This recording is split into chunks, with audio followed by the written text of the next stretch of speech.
ಪ್ರಾರ್ಥನೆ ಗೀತೆಯೊಂದಿಗೆ ಕನ್ನಡ ವಿಷಯದ ಕಾರ್ಯಾಗಾರವನ್ನು ಆರಂಭಿಸಲಾಯಿತು.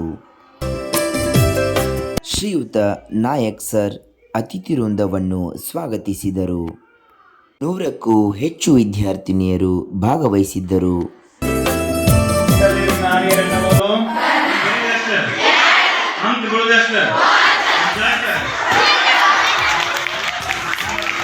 ಸರ್ ಯಾವಾಗ ಹೇಳ್ತಿದ್ರು, ಬಾಳೆಹಣ್ಣನ್ನು ನಾವು ಸುಲಿದು ಕೊಡ್ತೀವಿ, ಅದನ್ನು ತಿನ್ನೋದು ನಿನ್ನ ಕೆಲಸ ಅಂತ. ಸೊ ಇವತ್ತ ಪರೀಕ್ಷೆಗೆ ಏನು ಬೇಕು ಎಲ್ಲ ನಮ್ಗೆ ಸರ್ ಒದಗಿಸ್ಕೊಟ್ಟಾರ. ಇನ್ನು ನಾವು ಎಕ್ಸಾಮನ್ನು ಸರಿಯಾಗಿ ಅಟೆಂಡ್ ಮಾಡಿ ಒಳ್ಳೆಯ ಅಂಕಗಳನ್ನು ತಗೋದು ನಮ್ದು ಜವಾಬ್ದಾರಿ ಆಗೈತಿ. ಸತ್ಯವನಾಡಲು ಕಲಿಸು, ಸುಳ್ಳಿನ ನಡುವೆ